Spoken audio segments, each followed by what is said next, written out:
According to the American Psychological Association, about 40% of Americans battle with anxiety every day. In our private practice, we see that being much higher. We see it more like 60 to 65% of Americans at the very least are dealing with anxiety on a daily basis. And how do we know that? Through the increase in addiction to food, the increase in addiction to alcohol, the increase in addiction to social media, the increase of addiction. You figure it out. Anxiety is one of the greatest causes of our drive for addiction. Something to numb the anxiety, to numb the pain, to numb the worry, you get it, right? David Essel here for the past 45 years now, helping people to heal with all kinds of different walks in life that I have as a counselor, master life coach, author, and more. So I want to talk today about what's the first step with anxiety. You know, we did a video not long ago about the first step with depression, I believe it was, that we dealt with, and now it's anxiety. Because anxiety is so rampant, it's incredibly important that we take the time to step back when we are having an anxiety attack or we're feeling extremely anxious. It doesn't matter what's causing anxiety. If it's walking in by yourself to a networking event, if it's going to a movie by yourself, that can create anxiety. If it's having a conversation with a loved one or a partner that's going to be pretty tough, that can create anxiety. Starting a new job can create anxiety, right? Gaining too much weight can create anxiety. I mean, there's just so many different things that can help create and establish that anxiety identity in us. The more we talk about our anxiety, the greater it becomes. So step one is going to be limiting your self-talk. Stop talking to people. Oh my God, I just have the worst anxiety. I couldn't sleep last night because of my anxiety. Oh, I have the worst anxiety. I couldn't go here because... Self-talk can kill us. Self-talk can take that anxiety and make it 1,000,000,000 times worse. So the very first step we're going to do is we're going to say, we need to stop the self-talk. We need to stop the self-talk in the brain that I have anxiety, self-talk with others about our anxiety. That's number one. Number two, I'm going to go right back to something that people are always shocked at how effective this is. Bring that anxiety up to your chest. It's like you're holding it. You're holding it like a mother's holding a crying baby. Thich Nhat Hanh, one of the greatest Buddhist teachers ever, has that analogy all the time. Hold that pain. Hold that pain as if it's a baby crying. Now, what would you do? You look at anxiety and you say, what's wrong, baby? What's going on? You talk to the anxiety.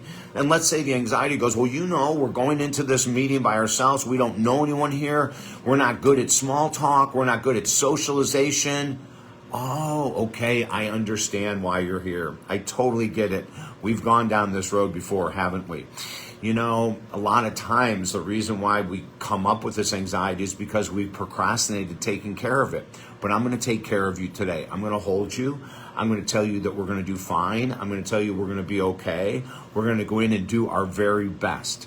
Now that I understand why my anxiety came up to get my attention, and I appreciate it very much that you let me know that you're there, let's go back down. Let's allow ourselves to settle that anxiety back down.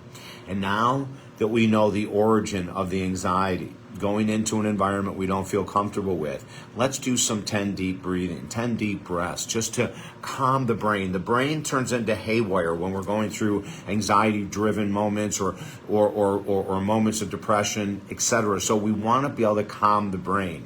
And then after you do that, make a plan. How am I going to boost my confidence going into network meetings by myself? Who do I have to hire? Who do I have to talk to? Is there a book to read that will help me overcome this anxiety?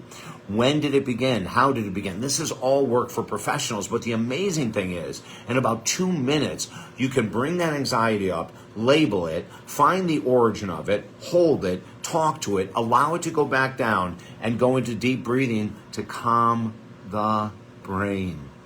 It's a beautiful step-by-step process. And if I can help you, reach out to me at talkdavid.com. We also have 5 books for free there that might help with your anxiety as well. Because of inflation, we have specials going on all the time that you can join us now, take advantage of the discounts.